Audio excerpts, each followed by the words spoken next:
Thank you very much. Thank you very much indeed, Clive. And I'll start the meeting in our traditional way with our tuneful bell. I think we're all looking forward to get back into the Chesterfield to have our normal bell.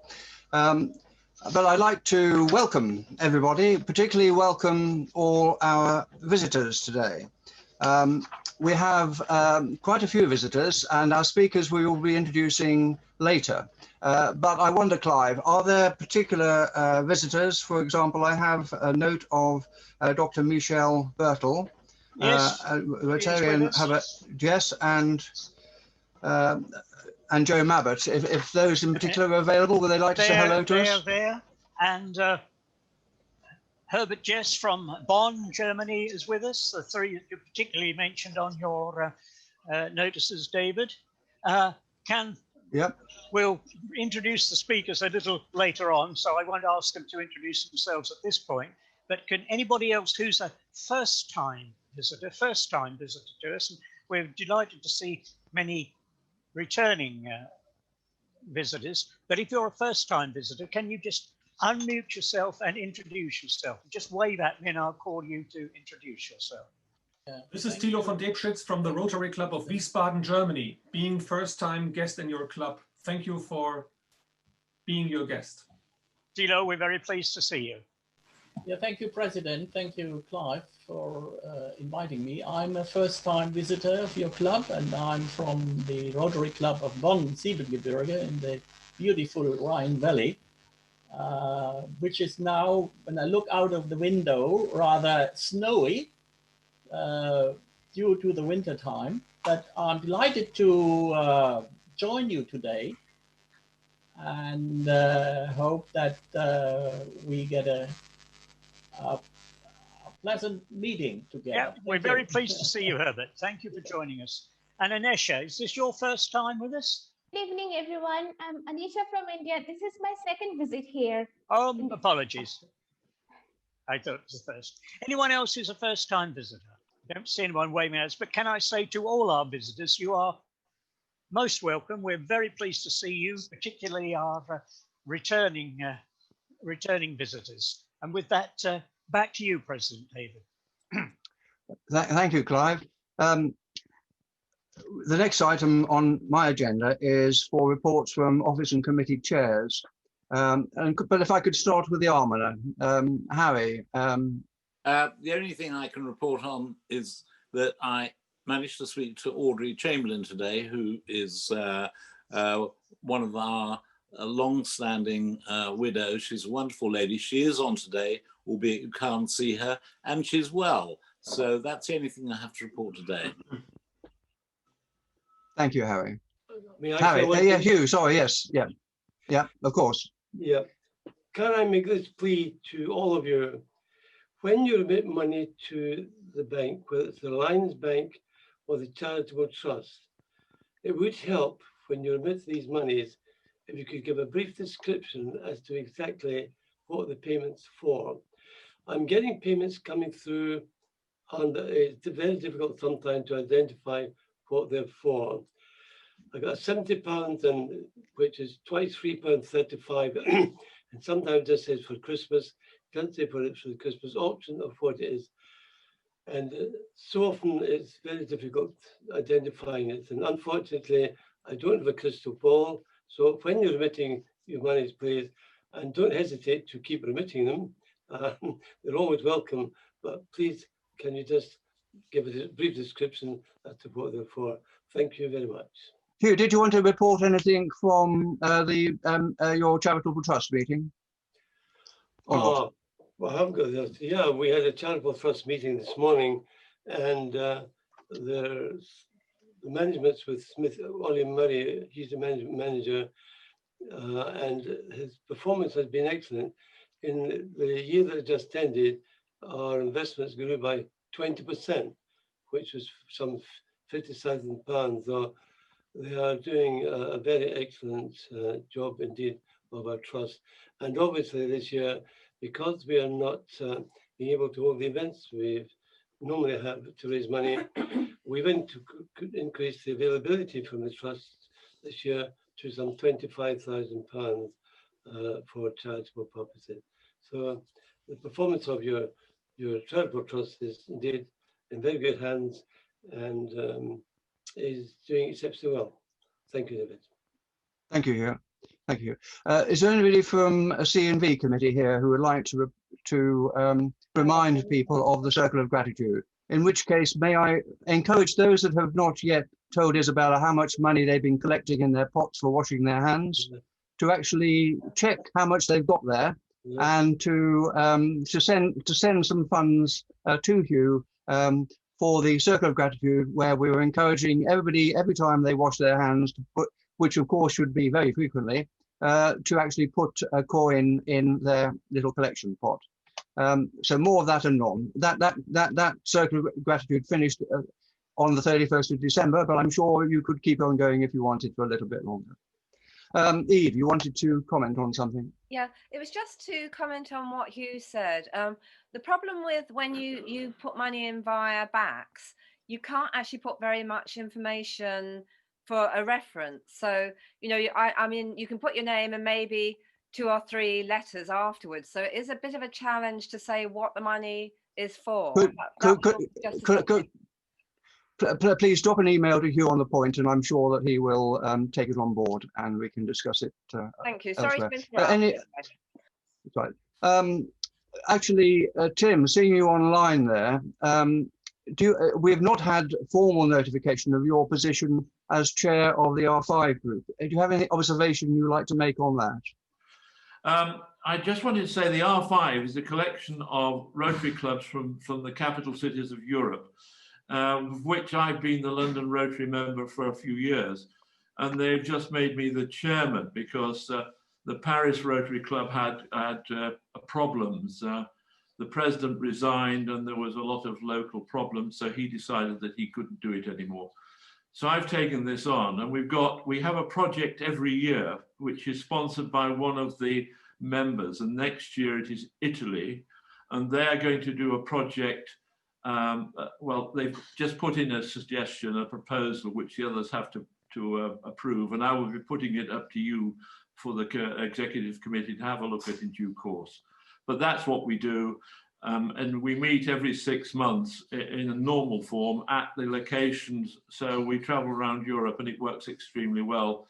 And it's a very good friendship organization to help let's say, the cause of Rotary across Europe.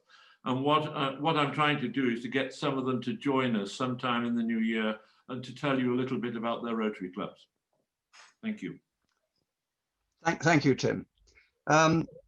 Visits to other clubs, I've no particular reports. Does anybody want to highlight a particular visit? If not, I will move on. Thank you. Birthdays, we have one birthday today. I haven't seen him on the screen. On the 12th of January, that is tomorrow, Sir David Garrard's birthday. So we just note that, and best wishes to Sir David for tomorrow. I have now just a question really for hands up, really. This is so that we can monitor the progress within the club. Those members that have had the vaccine, would every member that has had the vaccine please put their hand up or indicate in some way that they've had the vaccine? On my current screen, I can see 3 people. Oh, well done, Stefan, but that's in course of 4 of us, okay.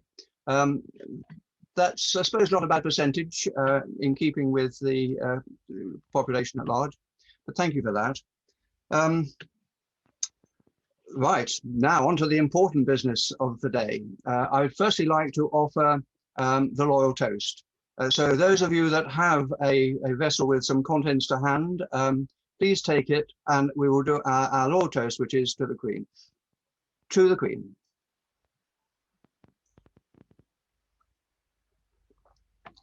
At our physical meetings, that's the toast we do after eating and before we start speaking.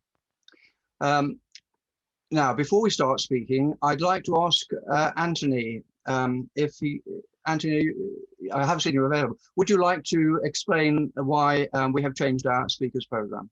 Anthony Newton. I had apologies very late in the day from Professor Susan Nyman, who is going to speak to us from Berlin on why Germans do it better. She's become ill at very short and apologise very short notice. Would like to speak to us again. So there we are. Apologies from Susan. And in the meantime, we've got this brilliant man, Thilo and Yogi, speaking in her place. We're very thankful to them.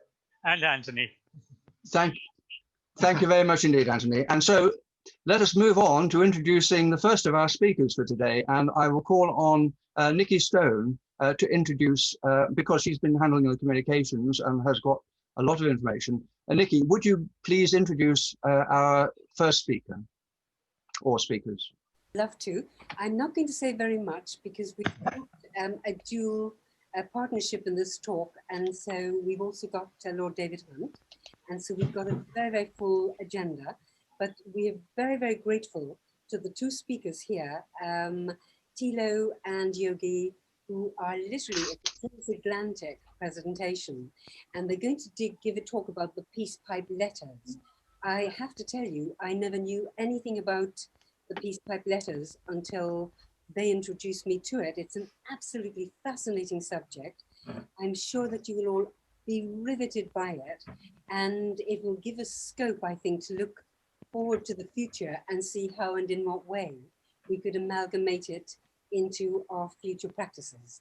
So if you would welcome, please, our two speakers, which is Dr. Yogi and Thilo. One is from the Rotary Club in Wiesbaden, and the other is from Minnesota. So if you'd welcome them, please, and give them a warm round. Thank you, Nikki. And over to Thilo. Yeah, thank you, Nikki, for your introduction. Thanks for having us and being so spontaneous. Today's talk concerns two of Rotary's essential basic values: the mutual understanding among the peoples of the world and a commitment to supporting world peace. Oh, I think we lost the presentation. Just a second. Okay, now. So can you see the peace pipe? We can, Thilo. Okay, perfect. So again, this talk concerns two of Rotary's essential basic values: the mutual understanding among the peoples of the world and a commitment to supporting world peace. The story begins at the Rotary Convention in Vienna, Austria, exactly 90 years ago, in 1931. Rotarians from around the world arrived in the country's capital. For this special occasion, the Austrian Post Office issued a special series of postage stamps. Among the 4,300 attendees at the Vienna conference was the 33-year-old American Jewett Fulton, a member of the Rotary Club of Keokuk, Iowa. This rather small town of 10,000 inhabitants on the Mississippi River had been named after a positive-minded Indian chieftain. Unlike his predecessors, Chief Keokuk did not go on the warpath against the white Americans, who in the 19th century had penetrated even farther into the lands of the indigenous peoples, but chose instead the path of negotiation and the quest for peaceful solutions. Yogi. Well, dear friends, Yogi Reppmann, Northfield, Minnesota. I'm a historian from northern Germany, living south of Minneapolis here. We have this unique situation that the person who discovered the peace pipe letters, Tony Conn, Keokuk, is with us. And we have prepared this talk, and I even don't have the paper which Thilo is using. Thilo is a great guy. He helped us with the design. Yogi, I've got the script. I'll take it. Okay, perfect. So, Tony, it's your part now. Yeah. Fulton was not only a participant at the Rotary Convention. In addition, he traveled for several weeks throughout Europe. Dark clouds were forming everywhere in Europe and elsewhere in the world. The global economic crisis of 1929 had left deep scars. In Germany, the consequences of Black Friday led to the collapse of the banking system. When Fulton returned to Keokuk, he reported to his fellow club members on the disquieting mood he had sensed during his trip, and the Keokuk Club decided to issue a warning about the pervading general unrest of the day. And so the small club from Keokuk set out in December 1931 to send a message by letter to all non-English speaking Rotary clubs outside of the United States. I'll add to that it also went to the oldest club in each English speaking country. So the Rotary Club of London did get a letter. Unfortunately, we did not receive one back. We'll talk about that later. 500 letters had to be typed individually and sent by mail. Among other things, the letter stated, following the old Indian custom, we invite the Rotary Club of Paris, in this case, to smoke the pipe of peace with us in the spirit as our expression of international goodwill and fellowship. We would be most happy to receive a reply from you, as it is our sincere desire to establish and perpetuate Rotary contacts and friendships outside of our country. Of the 504 letters Fulton sent, he received a total of 201 responses from 44 different countries. By chance, these neatly filed away letters were found in a bank safe a few years ago, having almost been disposed of by the bank. Yogi Reppmann, right, and Tony Conn on the left. Tony is a member of the Rotary Club Keokuk, rescued this treasure in 2016 and published it in book form in 2019. It is extremely fascinating to study these letters against the background of their historical context, and at the same time to find a great deal that bears on our own time. It is not possible to do justice to the diversity represented here in 20 minutes, but we would like to share a few selected letters with you in our lecture, always with an eye to the situation in Germany. 29 German clubs were among those that received the letter from Keokuk in 1931, and of those 15 sent responses back to Keokuk. Here's a response from the Rotary Club of Munich, signed by its first secretary, Emil Hirsch. I quote from the second paragraph. Your club's idea that we Germans should smoke the peace pipe with you in spirit is delightful. When your letter was read to us at our last luncheon, we unfortunately did not have a suitable pipe on hand, and we had to make do with cigars. We hope this was a worthy replacement. As humorous as these lines may sound, Hirsch's own membership in Rotary came to an ignoble end. He was expelled from the club as a Jew in April 1933, 1 year after this letter, and had to vacate his successful antiquarian bookstore in 1935. In 1938, he was able to immigrate to the United States, bringing along a large number of his valuable books. There he worked in a well-known antiquarian bookstore on Madison Avenue, New York, owned by Walter Schottky from Frankfurt, who had also immigrated. At the time of Emil Hirsch's expulsion, club president Wilhelm Ernst wrote the following lines to another member. You no doubt have followed the developments in Germany sufficiently to understand that we consider your removal from our club, from our list of members, unavoidable. Yours faithfully, the president of Rotary Club of Munich. The member who had been excluded was the writer Thomas Mann. When he was granted the Nobel Prize for Literature in 1929 for his novel Buddenbrooks, the event was elaborately celebrated, and the club prided itself on having such a special founding member. Mann had a Jewish wife, however, and soon was considered to have a Jewish interrelationship, and in the eyes of the Nazis had committed racial defilement. In 1942, the Rotary Club of West Los Angeles made him an honorary member. Thomas Mann and Emil Hirsch were not the only ones who deemed unacceptable. By 1933, the Rotary Club in Munich had expelled a total of 26, or approximately 40% of its membership. Here is the response of the Rotary Club of Heilbronn, signed by Walter Schilling, an entrepreneur in the coffee business who was a founding member of the club. In his two-page letter, he draws a parallel between the Red Sons of Manitou, who had to defend themselves and their land against the white man, and the Germans of his time, who were beleaguered by a great wave of refugees. Schilling writes, once upon a time, we too were blessed by a great God above us. But then there came the people of the whole world, and we too were struggling for life and nearly annihilated.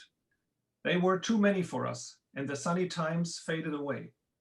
Schilling is referring here to the great wave of refugees during the Weimar Republic, Eastern Europeans who fled to Germany from the ruins of the collapsed Russian Empire. Many Germans did not welcome the largely Jewish refugees of that time, who were housed in emergency dwellings at the expense of German taxpayers. People were afraid of increasing pressure on the already damaged economy, the threat to inner security, and the Judification of the Western world. The German census of 1925 recorded approximately 108,000 foreign Jews. There were protests throughout the country, attacks and riots. Newspapers that had spoken out for democracy and the humane treatment of immigrants were defamed as the Jewish press. We know that the National Socialists took advantage of these sentiments for their own purposes, and we now see clear parallels in our present situation.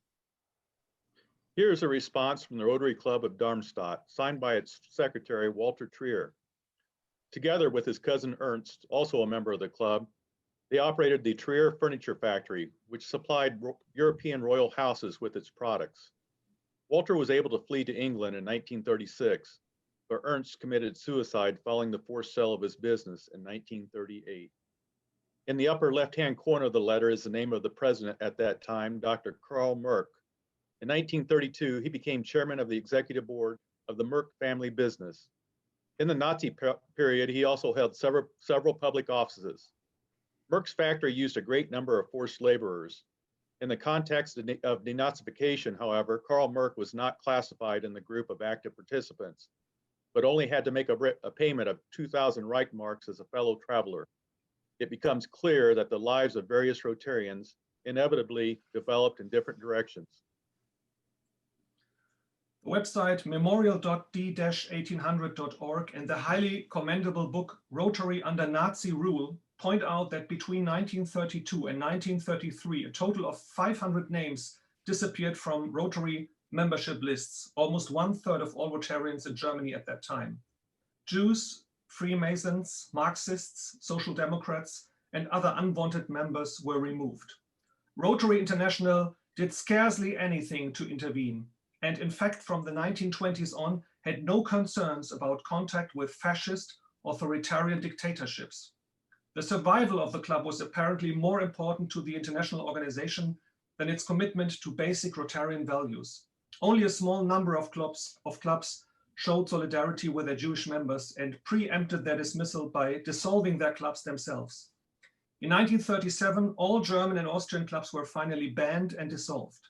At the end of the 1940s, new clubs were founded or re-established, in part with individuals who had held important positions during the Nazi dictatorship.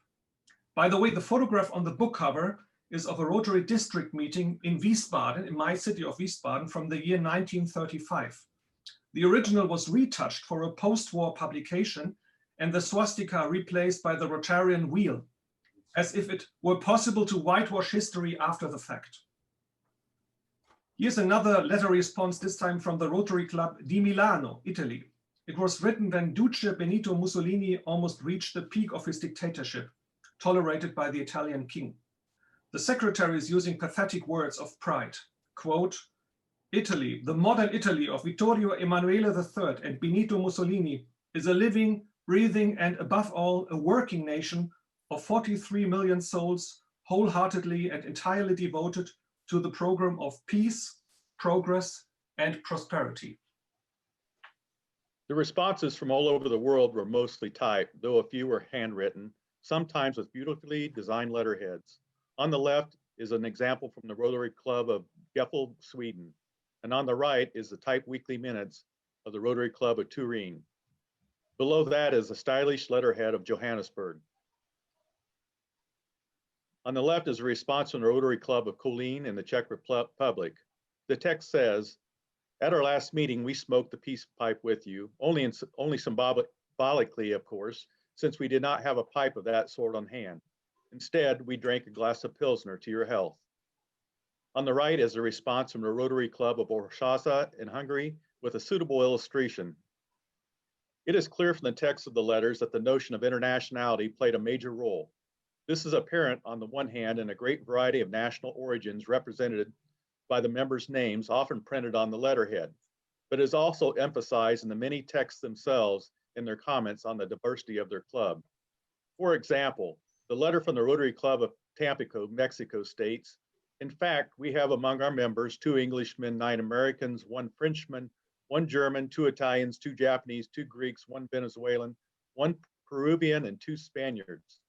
In this context, we may consider whether such diversity is represented in our own clubs, not only in regards to national origin, but also gender, profession, and religion. The letter from the Rotary Club of Cairo is signed by Max Meyerhoff, a well-known German eye doctor who moved to Egypt in 1903 and was director of an eye clinic there. During the Nazi persecution of Jews, he gave up his German passport and became an Egyptian citizen. We enjoy a close friendship with the Rotary Club of Jerusalem, the only English language club in Israel. This club, too, sent a letter of response to Keokuk on the day before Christmas in 1931. The Rotarian spirit is very well expressed here. The club president writes as follows: "We have all sorts in our club, about 10 nationalities, at least 5 different languages represented, and we all find in Rotary a common meeting ground in spite of differences of race, religion, and tongue. We have strong Zionists and equally strong anti-Zionistic Arabs in the club, Britishers, Americans, and Germans, etc. And they all meet amicably as Rotarians, although acutely disagreeing on most other points." He continues, "One of my warmest friends is a German surgeon who, as a combatant officer, faced the trenches at La Bassée, in which I was serving. So you will see that we are ourselves a sort of living pipe of peace, always being smoked." The Rotary Club of London did not respond to the peace pipe letter from Keokuk, but the Rotary Club of Cardiff did. Its president, Charles Byrne, wrote, "Unfortunately, our industrial conditions are so dreadfully bad that we are having not a good time in Rotary, but we are all full of hope and confidence for the future, and messages such as yours are a great help to us in furthering the interests of the movement in our district. We certainly will smoke the pipe of peace with you when we toast your club one day very shortly to be arranged, and you will be advised of that time. And we hope to add a small Union Jack to your collection of flags after that function." As has already been mentioned, 201 responses from all over the world arrived in Keokuk, which means that approximately 40% of the clubs that received letters responded to the suggestion to symbolically smoke the peace pipe together. We have some international guests in this meeting, so maybe you'll find your club there on this list. The letters came from Copenhagen and Calcutta, Kyoto and Keijo, later changed to Seoul, Wellington and Winnipeg, Montevideo and Madras, one of the provinces of British India, as well as from Hawaii and Alaska, which at the time were not yet part of the United States. Letters from Cuba and China arrived as well, countries in which Rotary no longer has a role to play. It is extremely interesting to study these letters, to consider the makeup of the world in 1931, and to follow the fascinating lives of the Rotarians of that period. In conclusion, we would like to strongly recommend to you a publication titled The Peace Pipe Letters, a truly stimulating book that cannot be ordered from traditional bookstores. All of the letters from 1931 and 32 are pictured in its roughly 330 pages. All profits are funneled to a special account through which Rotarian peace projects are financed. Just get in touch by mail with Yogi. He will make sure that you get your copy. We have now reached the end of our peace pipe story and our presentation, but before we return you to your president, we would like to give you a brief update because the story that began 90 years ago is continuing today. In 2019, the Rotary Club of Keokuk wrote another letter to every club that received the original 1931 letter from Iowa. We wanted, once again, specifically at the Rotary Convention in Hamburg, to smoke the peace pipe in common. And so the peace pipe letters brought together in that city 135 Rotarians from 68 clubs, 21 countries. All these new Rotarian friends traveled in 2 large buses to Yogi Reppmann and his wife Gitta's apartment in Flensburg, border town to Denmark. In this picture, Yogi is welcoming the international guest in the front garden of his house. At 4:00 p.m. with their first drink of bourbon and Schweppes, also known as a highball. The book party for the peace pipe letters, Letters to Friends, could begin.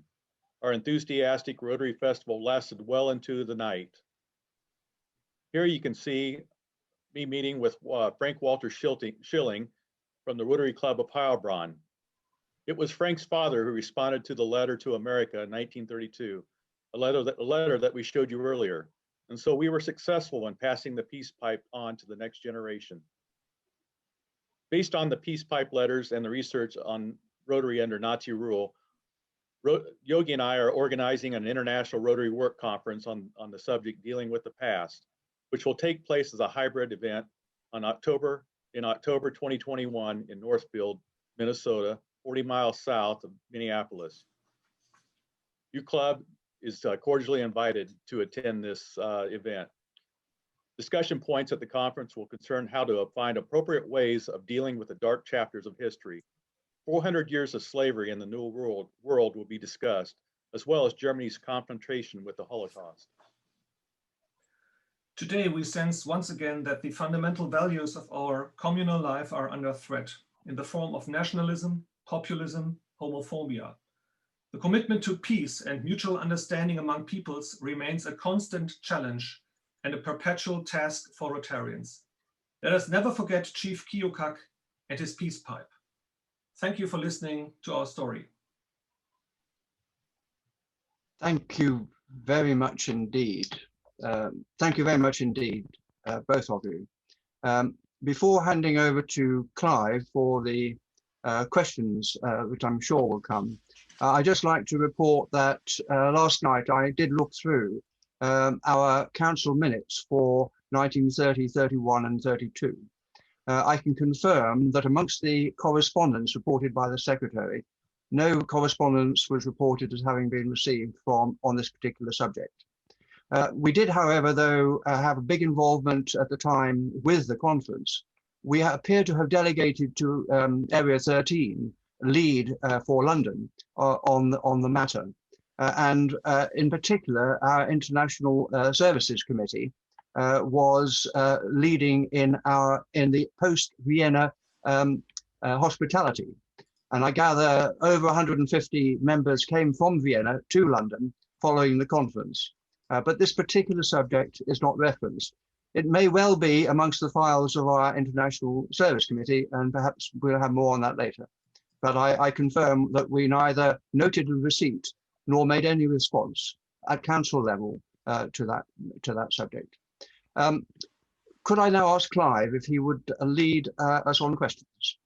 Yes, thank you, President David.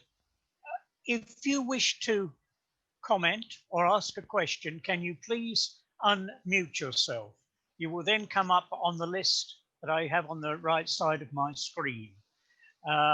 You will have to unmute yourself. As I said, I cannot unmute you. They don't allow me to do that. So if you have a question or a comment, would you please now unmute yourself?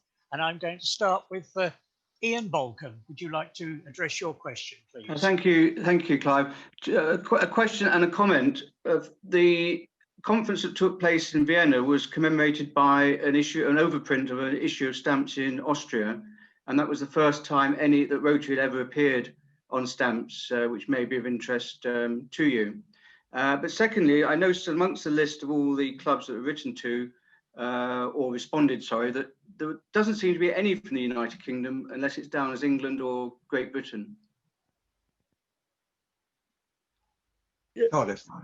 The list that went out was to every non-English speaking club worldwide, and then the oldest club in each nation that spoke English received a letter. Okay. So I'm making the assumption that London, being the oldest in the European continent, would have received one. Unless it went to Dublin, of course, who met first. But... Okay. Yeah, Dublin did respond back, by the way. Oh, okay. That might be the reason then. Perhaps it went to Dublin rather than... No, I think that would be a different country. Yes. Yeah. Yes. Anthony, you have a question, I believe. Anthony, fascinating presentation by three of you. Thank you very much indeed. Really fascinating, moving. I'm absolutely flabbergasted why only 40% of clubs responded to that initial letter, considering that the emphasis on Rotary values and Rotary International's apparent ignorance of what to do. Any explanation or thoughts on why such a low response? Well, by today's standard, that was phenomenal response. In the notes of minutes that I have seen from the Keokuk Club, they were hoping for a 10% response back. And to get 40 was just more than they could ever ask for. So yeah, they were very happy with that number of letters that came back. Did any Rotary clubs say they weren't going to respond because? Well, I would encourage you to get a copy of the book and look at the differing sides of this, especially in Europe, where you had German clubs talking about the unfair war reparations of Treaty of Versailles and how this was causing so many problems in the fatherland. And then across, into France and Belgium, you have clubs that were saying your thought of smoking a peace pipe is a wonderful gesture. However, we've got these belligerents next door that want to come through our country every 20 years on their way to Paris. And so you see a lot of that. And Thilo talked about the Italy letters, and you see in the several more of the Italy letters, a common theme is the pride of the fascism movement that's going on in that country. So you really see some conflicting ideologies in these letters. Do you think Rotary ought to be ashamed of itself or not? In some ways, yes. Taking a neutral stand on something that's so obvious was the wrong decision. Very clear now, anyway.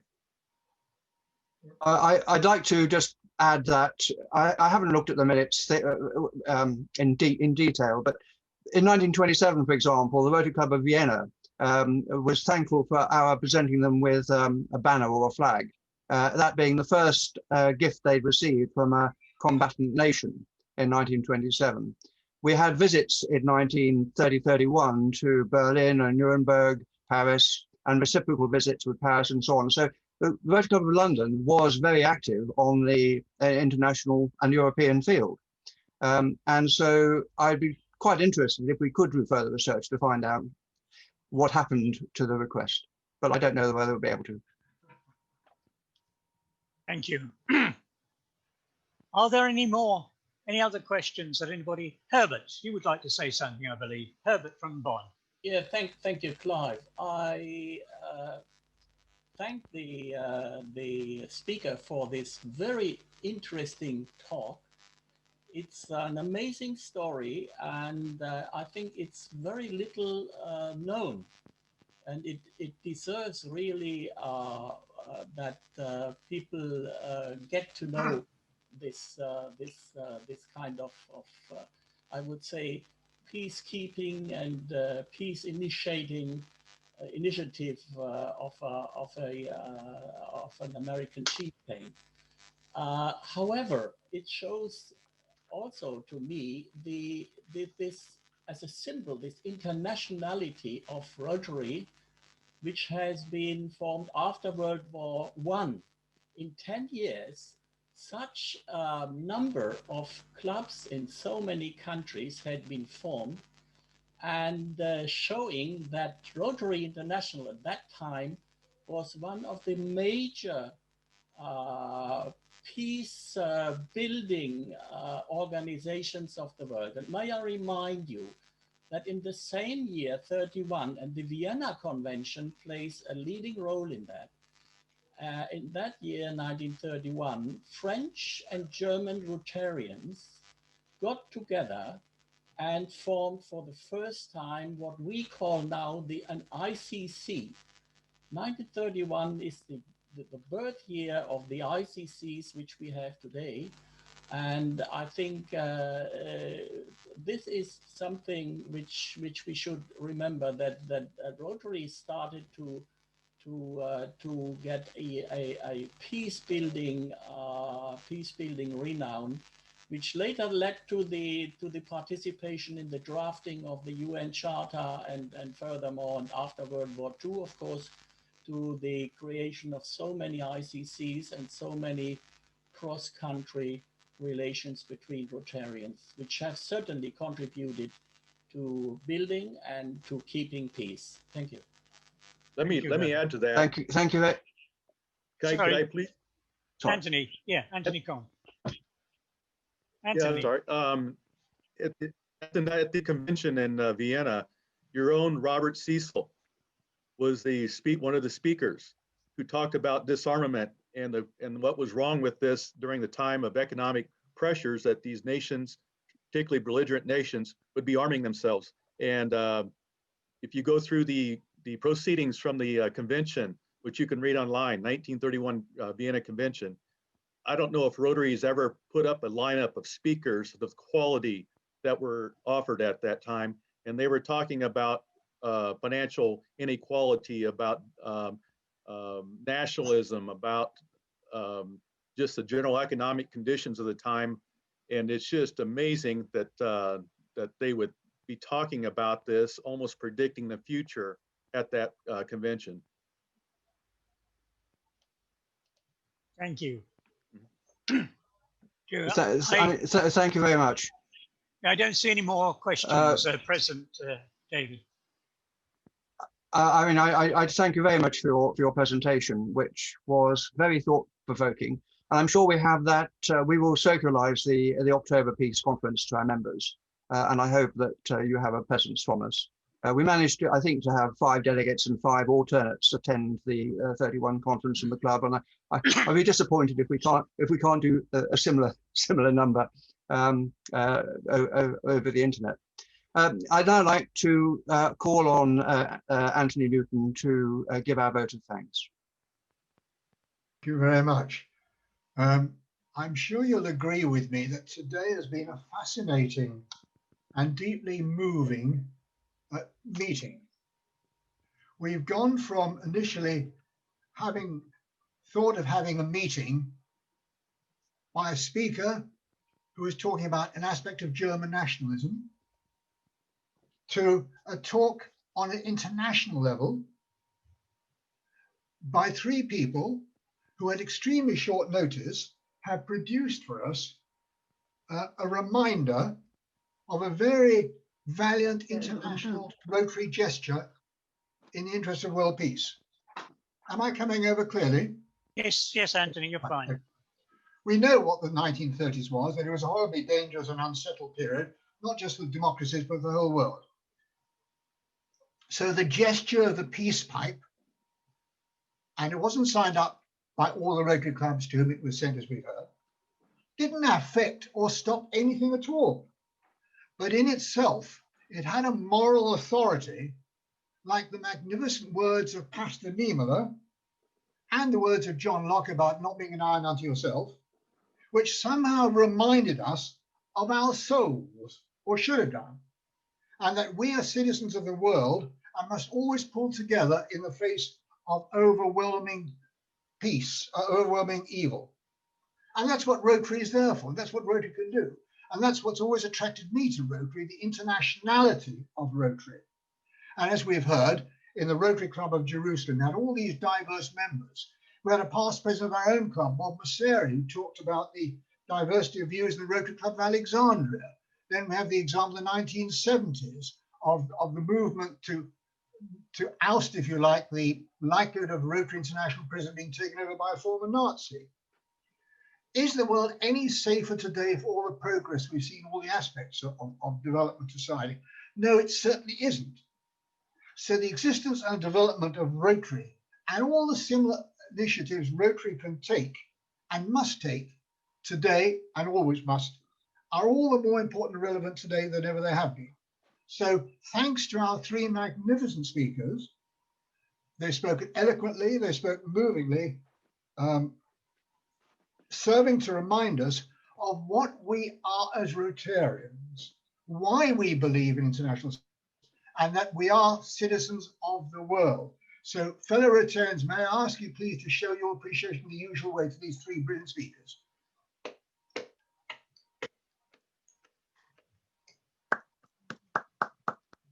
Thank you very much indeed, Anthony. And all that remains for me now is to offer you digitally to, I'm afraid, only 2 of the speakers, our certificate, speaker certificate, which I will send to you online. shortly. So thank you very much, both of you, all three of you. We got caught out a little bit, but we did our best to offer you all certificates. So thank you, Thilo, thank you, Yogi, and thank you, Anthony. We'd now like to move on to our second contributor of the day, our own member, Lord Hunt. And I will call on our Vice President, Ian Balcom, to introduce him. Thank you. Well, Mr. President, fellow Rotarians, we're very lucky to have such an active, experienced and distinguished parliamentarian speaking to us today, as well as a dedicated member of the Rotary Club of London.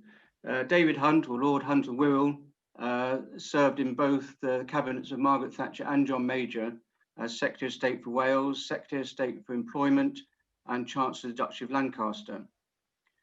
Currently, he's also a very distinguished lawyer and currently is chairman of the financial service at DAC Beechcroft Solicitors, from which he was the senior partner from 1996 to 2003.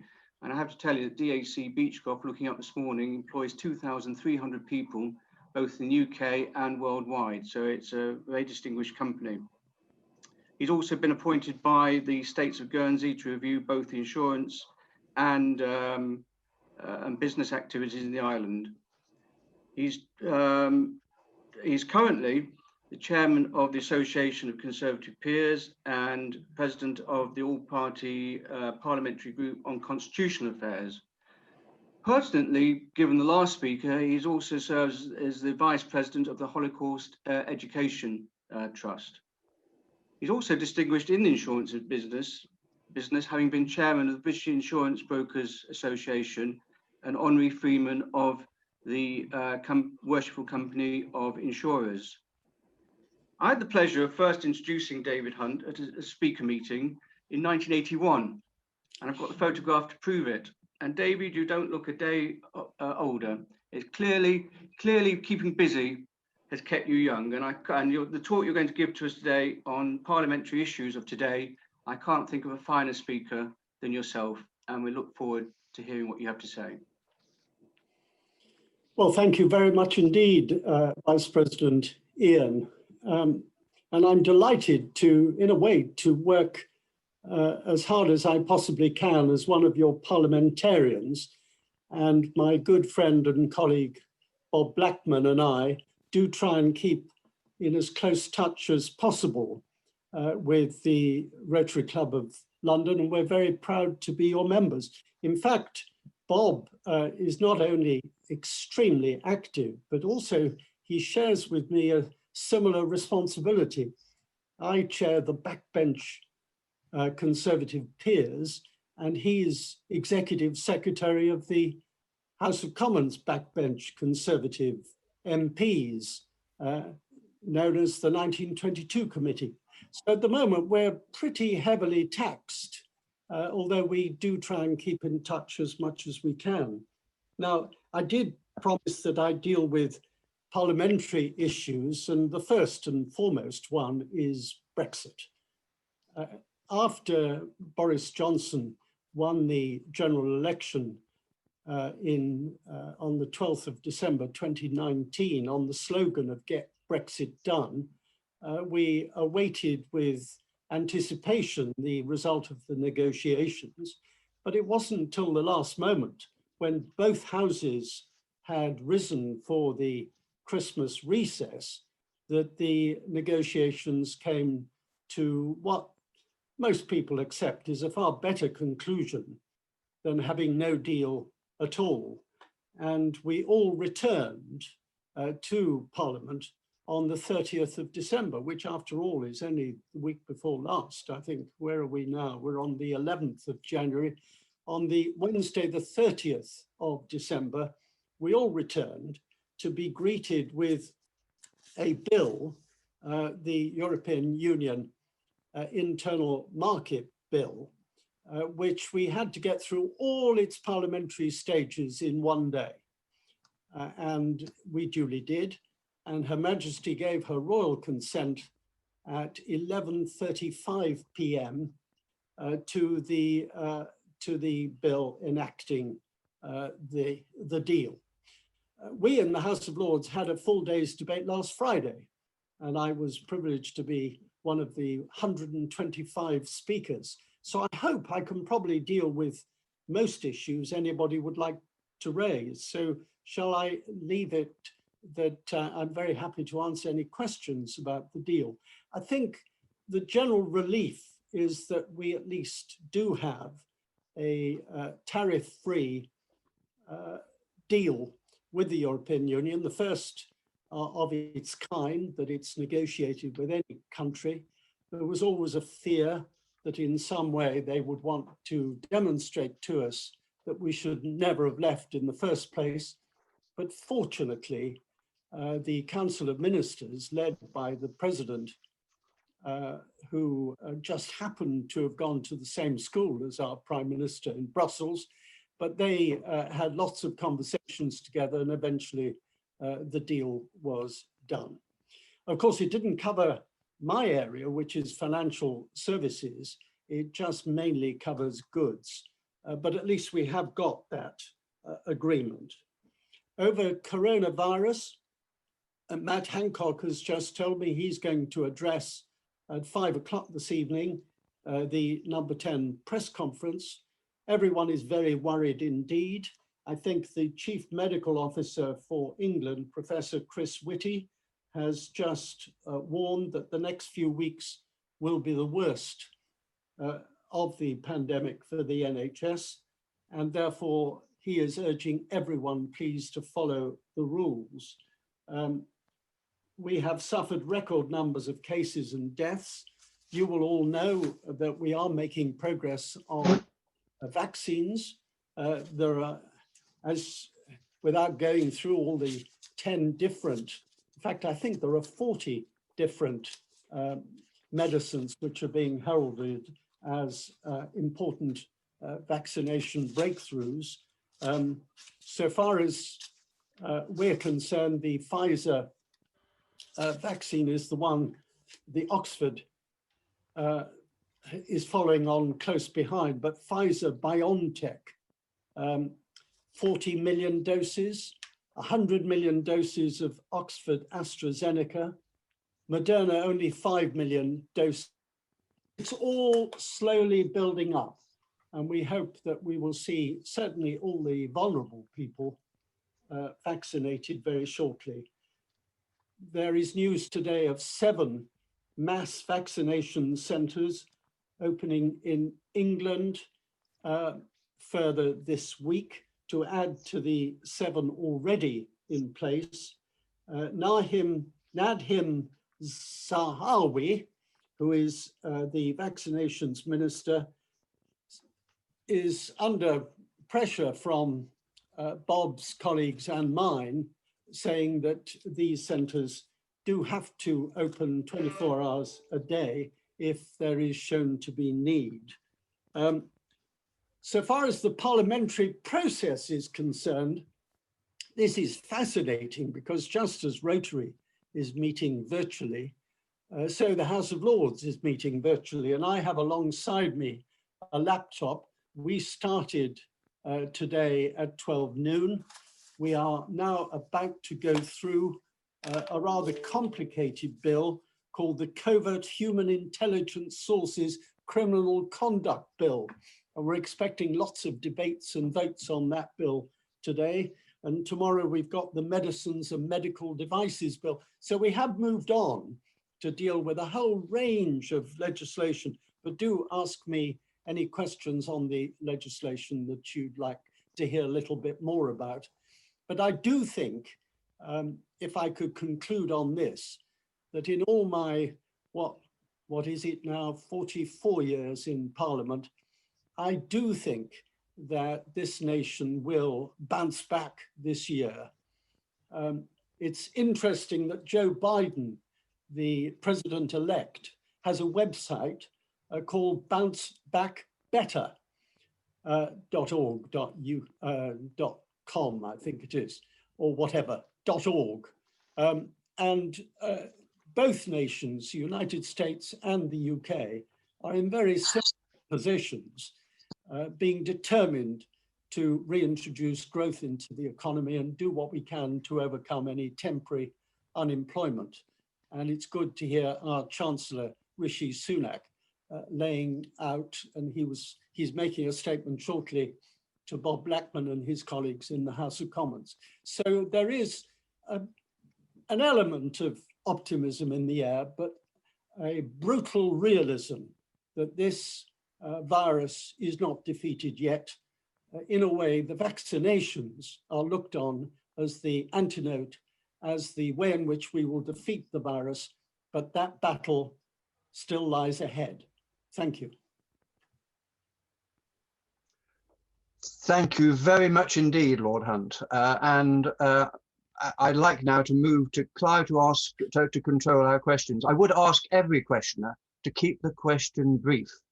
I don't know whether there's any advantage in taking the questions by subject, but please, it'd be helpful if you actually say which area, Brexit, coronavirus, or process, your question is coming under, so that we keep the questions related to the contribution from Lord Hunt. Clive. Thank you, President David. I will repeat, please, if you wish to ask a question, unmute yourself or put the little hand up from the reactions button, and I will then be able to call you. I'm going to now call the questioners in the order that they've appeared. It will be Hugh, who will be followed by Harry Simmons and followed by Duchess. Hugh, would you like to ask your question, please? My question is on financial services. You said, David, that this is not included in the bill.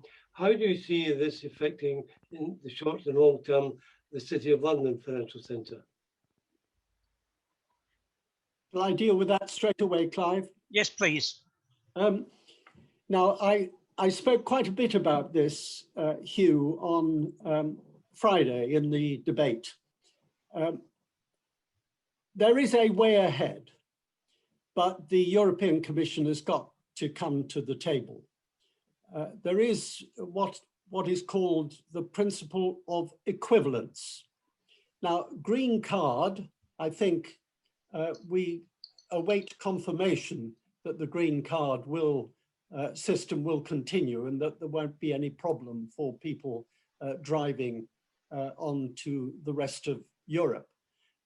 But so far as equivalence is concerned, we are still awaiting confirmation from the various other countries and the Commission that they will recognize that we have equivalent measures of regulation. Once that happens, then I think we can relax and the City of London can move to a position of greater strength.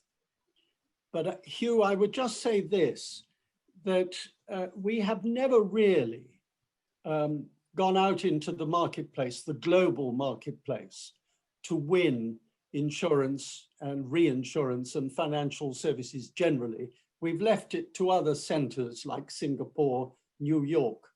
And I do think what I was calling for in the speech on Friday was that we really now demonstrate that the UK is the global center for financial services.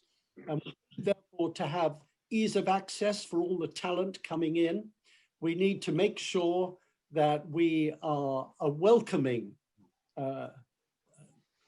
recipient of inward investment in a way that when I was involved with Wales, I would travel the globe, particularly Japan, Canada, America, urging firms to come and invest in the UK. I'd like to see the same happening for our financial services industry, because we are like a magnet, because we have such huge skill in financial services. We ought to be able to build up a stronger and more resourceful global center. Thank you very much. You. Thank you. Harry, would you like to put your question, please? Yes. Hello, David. Happy New Year. Re-COVID. The quite a few reports, in particular one from one of the medical MPs, about the red tape becoming a vaccinator. Has this been fixed? Do you know anything about it? Well, I know a great deal about it, Harry, because my wife is a SRN and she applied 2 weeks ago to help with the vaccination program. She then received a requirement that she underwent 18 separate training courses. Okay? I could just run through them all, some sensible, fire safety, vaccination control, diversity, equality. The list is endless. And actually, to give her due, she's spent a whole week doing these courses and has passed them all, most of them by 100%. And she's got certificates galore littering the sitting room.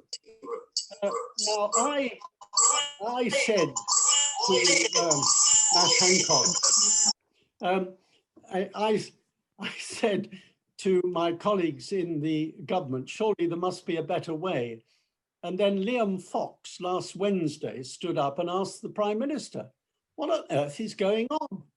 And Boris Johnson said that he would see to it. Matt Hancock said he would see to it. And lo and behold, on Friday, my wife got a message to say that actually she wasn't anymore required to pass 11 out of the 18, but she'd already done them. So in a way, I have got pressure at my back. Fortunately, she's not in the room at the moment, urging a simpler system, but hopefully that has now arrived. Would you like to address your question, please? Yes, thank you very much, Lord Hunt, for your presentation. Mine is around Brexit and the European courts, in particular the Geneva Convention, I think, that comes under the European Court. I wanted to know if there's been any discussion or any changes to the immigration law with regards to the right to a family life in the United Kingdom following Brexit. Well, Duchess, we have at the moment an immigration bill which is going through Parliament. So we'll have to wait to see what changes take place. So far as the European Court is concerned, there's a lot of confusion between the European Court of Justice and the European Court of Human Rights. They are two separate courts. The European Court of Justice, which is in a way the oversight, regulator and court of the European Union, is very different to the European Court of Human Rights, under which if the European Convention on Human Rights, that court has the responsibility of making sure that the convention is observed by all those who have signed up to the convention. Now, just looking at the European Court of Justice, I think a reasonable understanding has now been achieved that the European Court of Justice will still have jurisdiction in certain areas, but it will constantly have to do so in conjunction with our Supreme Court. And at the end of the day, it will be our Supreme Court, which is the sovereign court of the United Kingdom. Now, I suppose some would say, well, in a way, that's a compromise. Well, I think our Supreme Court is regarded across the world as the eminent court to which everyone looks up for standards to be set. It's impartial, it's independent, it's filled with people of great integrity. So I think at the end of the day, once we get the immigration rules and the bill becoming an act of Parliament, we'll have a much clearer idea.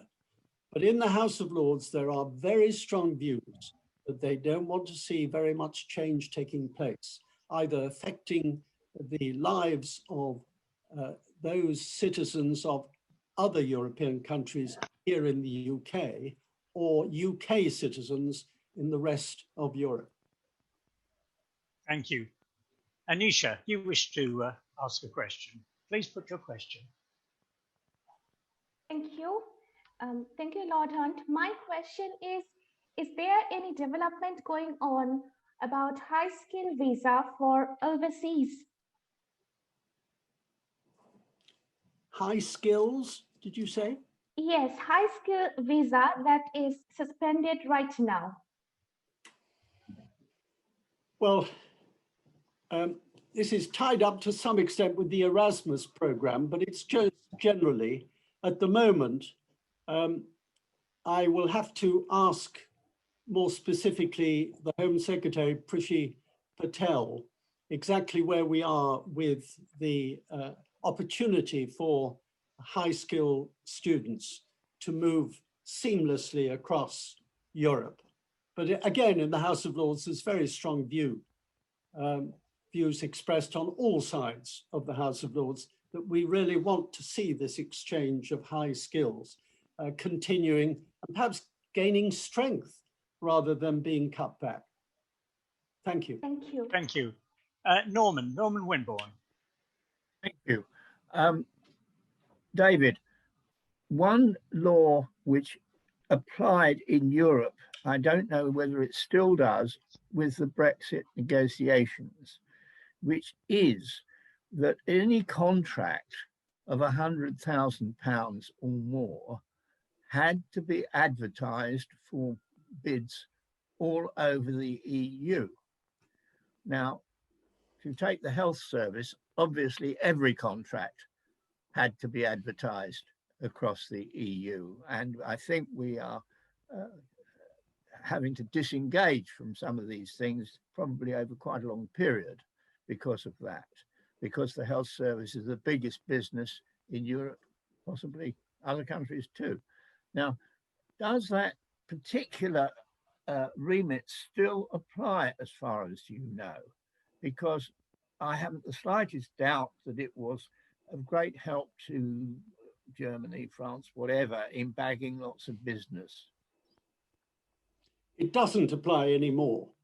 That came to an end on the 31st of December. And from the 1st of January, you no longer have to advertise in the way that was previously required by the European Commission. That is one of the examples of what I suppose those who argued, although, as you know, I'm a solid Remainer, but I've accepted the result of the general election and the referendum. But it was one of those things that those who campaigned to leave felt most strongly about, and that's now being delivered.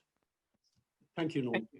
May I say that we all had a lot of talk with the previous Labour leader and his colleagues last year, whatever, about trying to sell the health service to the Americans and so on and so forth, which I regard as a load of rubbish, because there may be equipment and stuff in America which we would do very well to apply for and import and so on and so forth. I happen to know a little bit about a small piece of equipment where this applies. But having said that, the fact was, under that regulation that I'm delighted has been bypassed now and got rid of, in effect, a lot of stuff was sold to the Germans previously. Yes. Thank you. Do I have any more questions? I think we're just about running out of time, but if anybody has an urgent question that they wish to address, would they please unmute themselves or put up your hand on the reaction button? Okay, thanks very much. Excellent presentation as usual, Lord Hunt. I'm going to ask a question on really Brexit and also COVID and our future as a country, really. In terms of the financial markets, we've already lost billions of pounds to the EU. For example, on the first day of trading, $5 billion went out of London to Paris and Amsterdam. So, you know, I do feel concerned about what impact that will have on us, combined with the situation we are now in with coronavirus, which is fairly dreadful. I mean, how would you see the future for Britain?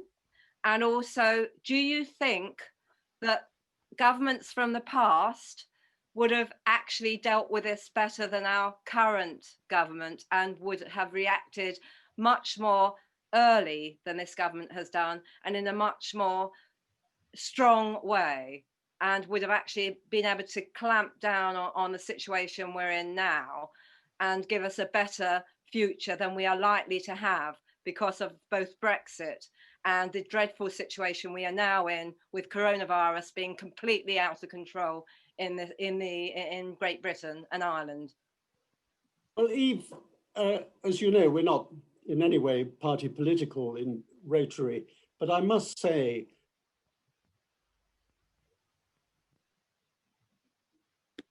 David, you seem to have been muted.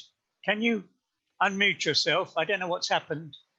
Well, I didn't touch a button. No, funny things happen. It may have been on my screen here. Sorry about that. Do carry on. I'm just saying, one of those of you who could lip read will know what I've said, but just to repeat, one of the things that gave me greatest pleasure, Eve, was the way in which the new Labour leader, Sir Keir Starmer, and the Prime Minister Boris Johnson have come together almost in the last 48 hours to say we've got to fight this virus as a united nation. Now, of course, the opposition will find fault. In fact, one of the problems, I think, in the UK has been that until Sir Keir Starmer arrived, we didn't really have an effective official opposition. We could go into that in great detail, but I do think any good government needs an effective opposition. So I'm hoping that we will no longer look back. Looking forward, as I said before, I'm filled with optimism. In a way, I'm a walking example of the stock market, which has shot up recently, because I think I have a great belief, nowhere near as high as it will go, I should hasten to add, but please don't accept this as advice. This is not advising you to buy stocks and shares, I hastily point out. But I do think that the great thing about the UK are the skills and innovative capacity of people in the UK. And I'm absolutely certain we will bounce back in a way that perhaps America will look on with some degree of jealousy. I think here in the UK, we have innovative minds. Of course, you may remember many years ago, I was Cabinet Minister for Science when the World Wide Web was launched, the work of a young Cambridge undergraduate. Now we have Oxford demonstrating their brilliance on vaccinations. There's so much going for the UK that I don't think anything will hold us back. So I am filled with optimism, unashamedly so. Thank you. And can we have Mo Ayas for the very last question, please? A quick question, if you can, please, yes. Mo. And this will have to be the last one, I'm afraid. We're out of time. Thank you so much, Clive. Lord Hunt, it's amazing to have members of your caliber in this club. And it's good that you touched upon the point that we are non-political in a sense. Would it be possible that we as a club potentially could set up a all-party parliamentary group, Friends of Rotary? Because I think it's so wonderful listening to you and getting that reassurance that we need at times of emergency such as now. Thank you. Thank you, Mo. Well, Mo, that's something which I'd like to pursue offline, if you don't mind. It's a very good idea. The problem with all-party parliamentary groups, as Bob Blackman and I know very well, is that there's far too many of them. I think there are 5 different all-party parliamentary groups on health, and they repeat themselves. But at the moment, we have a survey and a call for evidence looking into the future of all-party parliamentary groups. And I would rather like to echo the need for something like the Friends of Rotary, bringing people together across the world as well as within the UK, between parliaments, because Rotary is involved in almost every parliament across the world. and there is scope where we could exercise perhaps a moderating, unifying influence. So let me take that away and pursue it offline, if I may, Mo. Thank you. Thank you. And President David, we have run out of time, so I must hand back to you, please. Thank you very much, Clive. And thank you very much, Lord Hunt. It falls to me to give you the vote of the thanks for the Rotary Club. And you've heard many votes of thanks in the past, and I won't elaborate this particular one. But the club is very, very grateful for, firstly, your returning my disconnected phone call yesterday and accepting the invitation to contribute to the meeting today. Your contribution has been magnificent.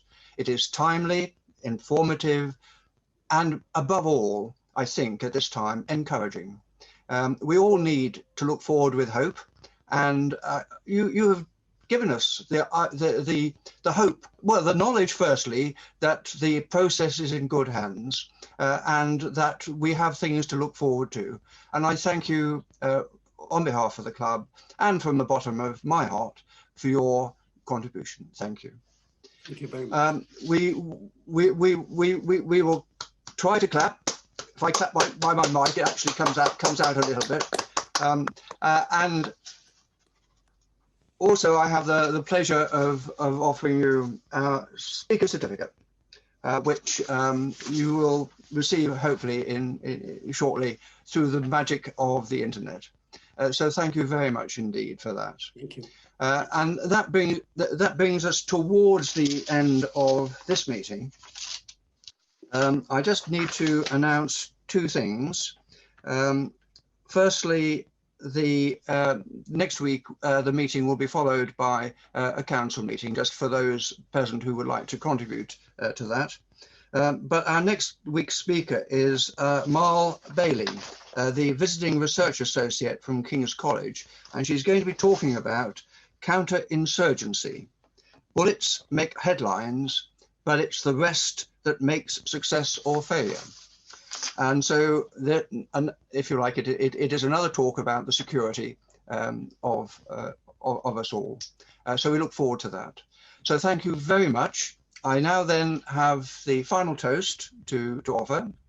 And if those of you that have a vessel to hand, please join me in the toast to Rotary and peace the world over. Rotary and peace the world over.